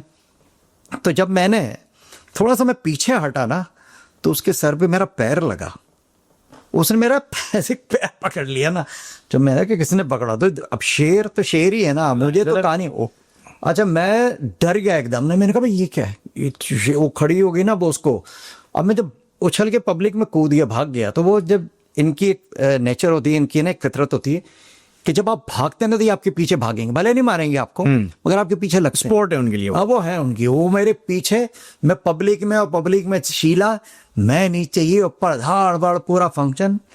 वो एक यादगार था, वो उसने किया कुछ नहीं, और हालांकि मेरे को पकड़ भी लिया उसने, सब कुछ कर लिया। खवातीन में आपकी मकबूलियत काफ़ी थी, ठीक है, और मैंने ये भी देखा है कि अक्सर जो सलोन होते थे उन पे आपकी तस्वीरें भी लगी थी, क्योंकि आपके नेचुरल कर्ल थे, बड़े बड़े बाल। खवातीन बहुत ज़्यादा पीछे लगी रहती थी आपकी। अम्मी ने कैसे हैंडल किया? शुरू में मैं तो बहुत छोटा था, मुझे कहानियाँ पता नहीं है ये वाली, तो मैंने कहा आज जो है ना कैमरे के सामने बैठा के पूछ लूँ, फ़ोन आते थे और लेटर्स आते थे, क्या सीन था, कैसे हैंडल हुआ ये मामला? चीज़ें तो सारे आर्टिस्टों की ज़िंदगियों में ये चीज़ें तो होती हैं, ये जब आप मशहूर हो जाते हैं, लोगों की पसंद में शामिल हो जाते हैं, एक स्टार वैल्यू जब आपकी बन जाती है, कुछ लोगों के म्यूज़िक से, गानों से लोगों को इतना प्यार हो जाता है कि वो आपको चाहने लगते हैं। वो फिर वो बहुत सारे लोग क्रेज़ी फ़ैन हो जाते हैं उसके अंदर, बहुत सारे लोग चाहते हैं कि यार ये हमारी दोस्ती हो जाए, या वो इश्क की हद तक पे चले जाते हैं वो आपसे। तो उसमें बेशुमार चीज़ें होती हैं, फिर वहीं कहीं से नंबर ले लेते हैं, कुछ लोग घर पे आ जाते हैं, फिर उन्हें सालगिरह का दिन पता होता है, फिर उस दिन वो आते हैं, सारी लड़कियां ज़्यादा आती थी पहले, तो कोई उसमें सारी कोई ऐसे ही नहीं होता था कोई आपसे वो, मगर आप कुछ आते थे, आपका म्यूज़िक, मुझे बुक इशू के आते थे, तो तुम्हारी अम्मी का हौसला है, उन्होंने, तुम तो छोटे थे, उनका मैं कहता हूँ बहुत जिगरा है जो उन्होंने फेस किया। सारे फ़ोन वही रिसीव करती थी, ये तो होता ही नहीं था, सेलफोन तो था ही नहीं, ये मोबाइल वगैरह का तो दौर था ही ना, वो था PTCL, तो वो सारे फ़ोन वही उठाती थी, कभी कभी गुस्से में भी आ जाती थी, तो कभी कभी मेरे से बात भी करा देती थी, और जब टेलीफोन देती तो सामने खड़ी रहती थी कि क्या बात हो रही है, किससे बात हो रही है, क्या बात हो रही है, किससे हो रही है। तो मुझे फ़ोन तो मैं अच्छा खुद उठाता भी नहीं था जान करके, क्योंकि उसमें नंबर शंबर का सीन ही नहीं था, पता ही नहीं चलता था किसकी कॉल आ रही है, क्योंकि कहाँ से आ रही है। एक मुश्किल दौर भी था ना कि आपको कुछ थ्रेड की भी कॉलें आती थी, बहुत सारे मसले मसाइल ज़िंदगी में उस टाइम रहे कि वहाँ पे पीछे पता नहीं ना जो दूसरी तरफ कौन। 90s हमारा बड़ा खतरनाक गुजरा पाकिस्तान का। हाँ, तो वो इस मामले में आपको थ्रेड आती थी, मुझे तो बहुत आई है एक ज़माने में, जिनका कॉन्सर्ट नहीं करो, कुछ नहीं करो, वो कहता था कि ठीक है देख लेंगे। अब आप किसको पकड़ेंगे, कुछ नहीं होता था। तो वो एक बड़ा टफ टाइम भी गुजारा है वो। तो तुम्हारी अम्मी ने बहुत टाइम तो मेरे साथ अच्छा ही गुजारा है वो, और शरीफ आदमी हूँ मैं। तुम्हारे बाप को तुमने क्या सोचा भाई, तुम बाप तुम्हारा बहुत इज्जतदार शरीफ, समझ रहे हो ना, कि कभी पकड़ा ही नहीं थी। पहले असल में फोन में तो कैमरे नहीं होते थे असल में। एक्चुअल ना वो नहीं होता ना, ना लोकेशन आ रही है, ना वॉइस रिकॉर्ड हो रही है, ना तस्वीर बनी है, ना स्क्रीनशॉट बन रहा है। मतलब तो कार्रवाइयां तो बहुत डली होंगी, लेकिन प्रूफ नहीं है उसका इस वक्त। अब तो पकड़े जाते ना, उसमें ट्रैकर सिस्टम ऐसा गाड़ी के अंदर कि पासवर्ड पता होता है बेगम को कि क्या है, ट्रैकर कंपनी को फोन करके, हाँ जी गाड़ी कहाँ खड़ी है, वहां पहुंची भी होती वो बेगम तो बाद में पहुंची कि साइड वाली घर पहले पहुंची भी होती है। ट्रैकर ढूंढ के आपका। कोई ऐसी कोलैबोरेशन, कोई ऐसी पार्टनरशिप जो आपको लगता था कि यार काश मैंने ये की होती उसके साथ, और अब वो आर्टिस्ट नहीं है, या मौजूदा हालत में दौर में कोई ऐसा आर्टिस्ट जो आपको लगता है कि यार मुझे इसके साथ कोलैबोरेशन करनी चाहिए? मुझे 2-3 लोगों से थी कि मेहदी हसन खान साहब से मेरा बड़ा वो था, मेरी मोहब्बत भी थी पर्सनल। हम जाते थे, सज्जाद अली मैं बहुत मोहब्बत करते थे, हम लोग अक्सर जाते थे, दोनों मिलके जाते थे। जब भी हमारा मूड होता था सज्जाद का या मेरा, तो एक असलम देलवी होते थे, वो एक तंजीम बनाई थी उन्होंने एशियन आर्ट के नाम से, तो वो उसके सरपरस्त भी थे मेहदी हसन खान साहब। तो हम कोई भी राय होती थी, कुछ होता था, उनसे पूछते थे, तो वहाँ बहुत जाना होता था। तो मेरा दिल था कि जैसे मैंने एक बार चले आओ गाया, तो खान साहब से मेरी किसी ने शिकायत भी लगाई, जब वहाँ पे कोई फैसल नदीम एक हमारे बहुत अच्छे आर्टिस्ट हैं, दोस्त भी, छोटा भाई है मेरा, तो वो खान साहब के पास उस दौरान मौजूद था, बैठा हुआ था। तो कोई साहब आए, उनका नाम नहीं लूँगा मैं, तो वो कहने लगे कि खान साहब आपने इतना सर चढ़ा लिया सलीम जावेद को, वो आपके गाने ख़राब करता फिर रहा है। तो वो बहुत हंसे खान साहब। अच्छा, मैं उनको सुना चुका था पहले ही, एक बार चले आओ। तो मैंने कहा, मैं कह रहा क्या किया तूने? खान साहब पूछे थे, मैंने कहा ये किया है। अच्छा, उनके बच्चों से भी दोस्ती थी, तुम लोगों से भी बड़ी उनकी मोहब्बत थी। आसिम मेहदी आते थे घर पे, और कामरान मेहदी, ये सब दोस्त थे, आरिफ मेहदी, ये हम लोग सब आपस में एक दूसरे के घरों पे ही आना जाना भी था। तो उस खान साहब हंसे, तो कह रहा आप हंस रहे हैं इस बात पे और उसको डांटते नहीं है, वो यहाँ पर आता और आपके गाने खराब किए जा रहा था। नहीं, मुझे वो खान साहब का बोले, वो हंस के फिर कहने लगे, यार उसने बच्चों के लिए किया, बच्चे उसको बहुत पसंद करेंगे। कह रहा देखना ये गाना बहुत हिट होगा, सुनेंगे ये। उस टाइम बिल्कुल 1-2 दिन हुए थे और हिट हुआ था, एक बार चले आपके, हाँ, बिगेस्ट हिट्स में से आपके। बहुत हिट हुआ था वो गाना। मैंने हालांकि उसकी आगे की उसकी हमने मेलोडी भी चेंज की, जो खान साहब ने गाया वो मेलोडी नहीं है, वो मेलोडी भी चेंज की, अंतरे सारे चेंज किए, वो मैंने खुद लिखा था। अस्थाई और संचाई वो खान साहब ने गाई है, वो हमने शायरी ली है, मेलोडी चेंज की। तो खान साहब ने लाइक किया इसको, कहते ये तुमने बहुत अच्छा किया, अपना स्टाइल, ये इस मेलोडी के अंदर ज्यादा अच्छा लग रहा है। यानी कितने बड़े लोग, शहंशाह गजल, शहंशाह गजल की, वो देखो ना कितने बड़े इंसान, वो उनको ये नहीं हुआ कि तूने क्यों किया ये। क्या वो ये कह सकते थे कि मैंने बुरा गाया था जो तूने दोबारा गाया, है ना? वो हौसला अफजाई कर रहे हैं कि तूने कितना अच्छा किया, ये बच्चे खुश हो जाएंगे इससे, तूने अच्छा म्यूजिक किया, अच्छी कंपोजिशन। बड़ा इंसान बड़े आर्टिस्ट में यही तो यही होते हैं, वो इस तरह से होते। मेरा एक दिल था मगर हिम्मत नहीं होती थी मैं खान साहब को कहूँ, खान साहब कोई गाना पुराना आपका उठाते हैं और अस्थाई आप ओरिजिनल गाएं, वही जो आपने गाया है, मैं अंतरा उसका डिफरेंट करके गाऊंगा। और रियली मैंने बेशुमार मरतबा गया, आज मैं खान साहब से ये जिक्र कर दूंगा, मगर मेरी हिम्मत ही नहीं हुई।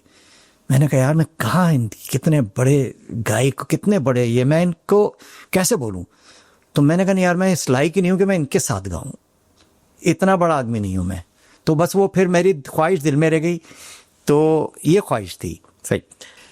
कोई ऐसा वक्त गुजरा आपके करियर के ना, जब आपको बैठ के आपने अकेले में एहसास किया यार मेरा इंडस्ट्री ने या इंडस्ट्री के कुछ लोगों ने बहुत फायदा उठा लिया है और रिटर्न नहीं मिला आपको?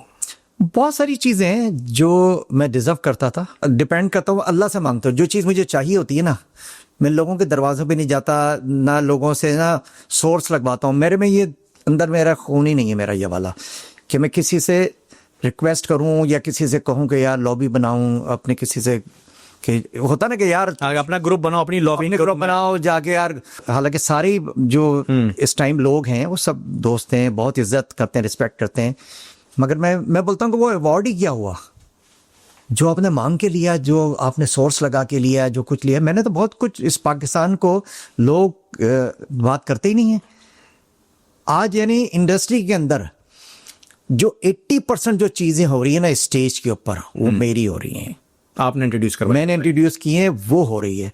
अफसोस ये है कि कोई आके जिक्र नहीं करता। ये करेंगे जिक्र, अब मुझे नहीं पता मेरी ज़िंदगी कितनी है, मैं आज कह रहा हूँ, ये सबको कह रहा हूँ, ये सब जिक्र करेंगे जाने के बाद मेरे दुनिया से, मेरे सारी चीज़ें गिनवाएंगे, किस्से सुनाएंगे, मेरी बात करेंगे, क्योंकि सारी चीज़ें मेरी बड़ी खिदमात हैं इसके अंदर।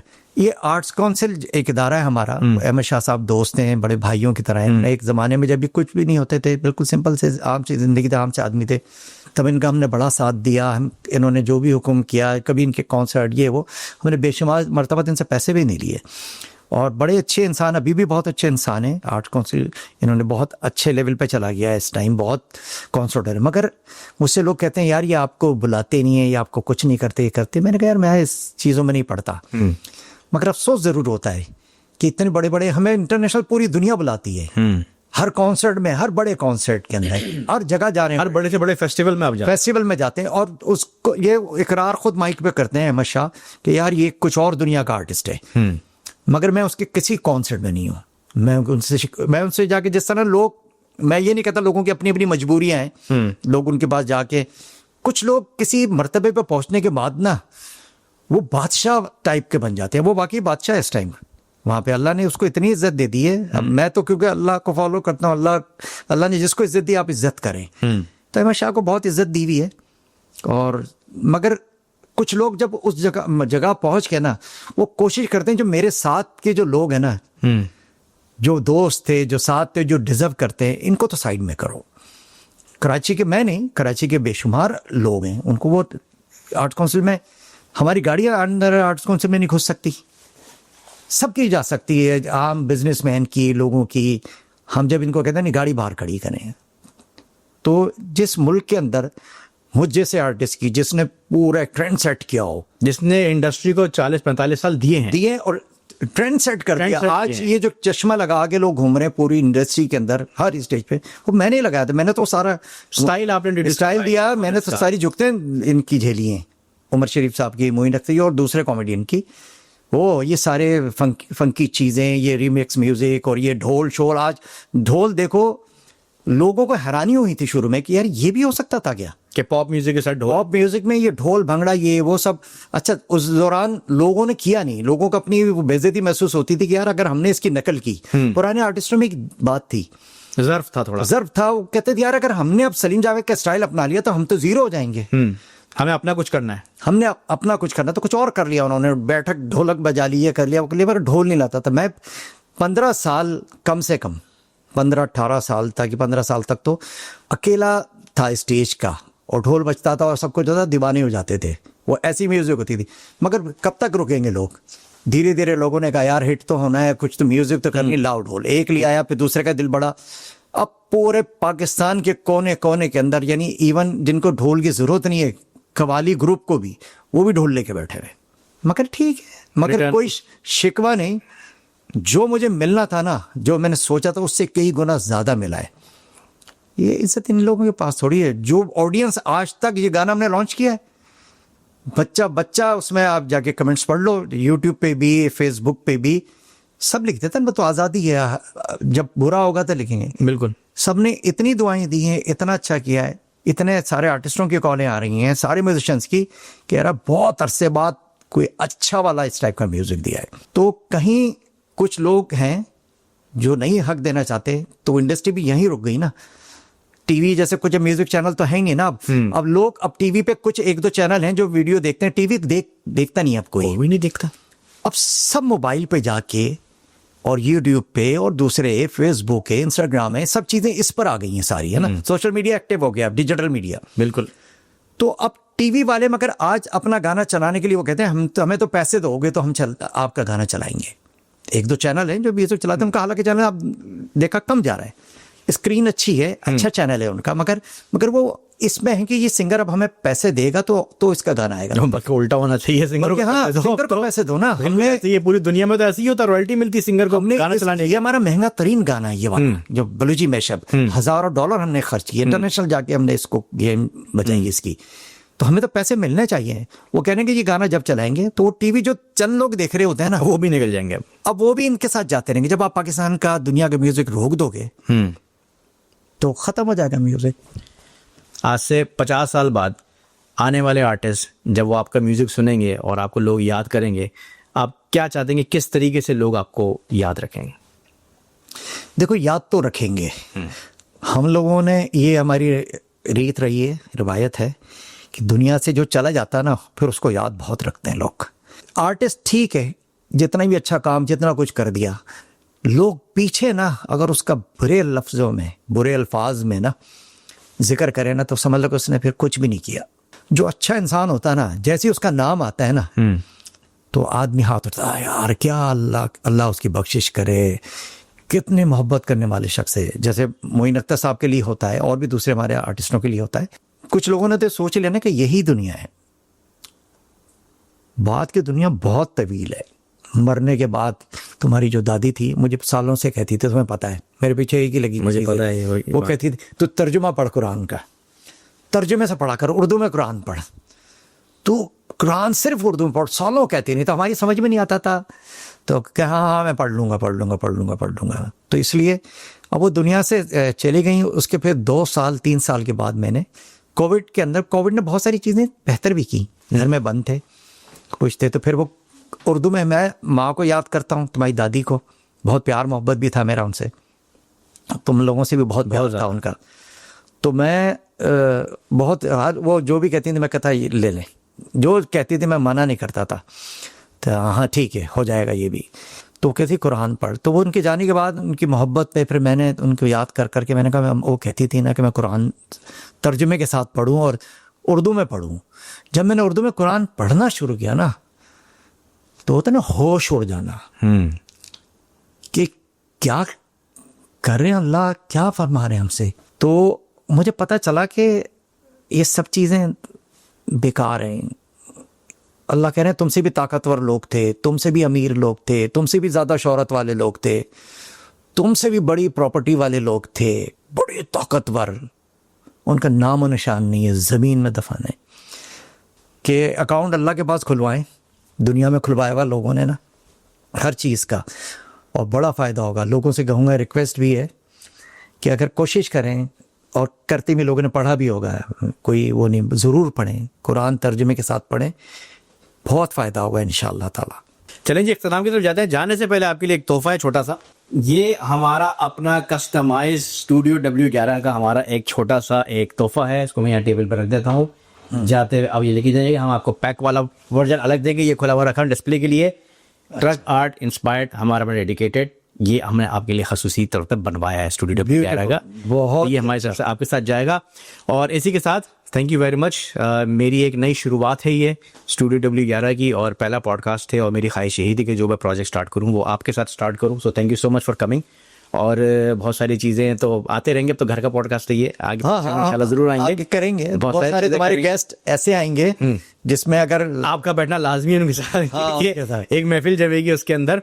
और जो बातें इन्होंने की लेजेंड से मुतालिक, हमारे मुल्क से, दुनिया से हमारे आर्टिस्टों को, जो बड़े खास तौर पर आर्टिस्ट हमारे, उनके जाने का वेट मत किया करें उनको लेजेंड बोलने के लिए। बहुत सारे लोग जो हैं वो लिविंग लेजेंड्स हैं हमारे, ठीक है। तो जब तक वो हयात है इस दुनिया के ना, तब तक उनसे बजाय इसके कि उनको इग्नोर करने के, उनसे सीखें, उनसे फ़ायदा उठाएं, क्योंकि ये ना आपने हमेशा रहना है, ना हमने, ना इन्होंने। तो जब तक वो इस दुनिया में है, उनकी रिस्पेक्ट करें और उनसे काम सीखें।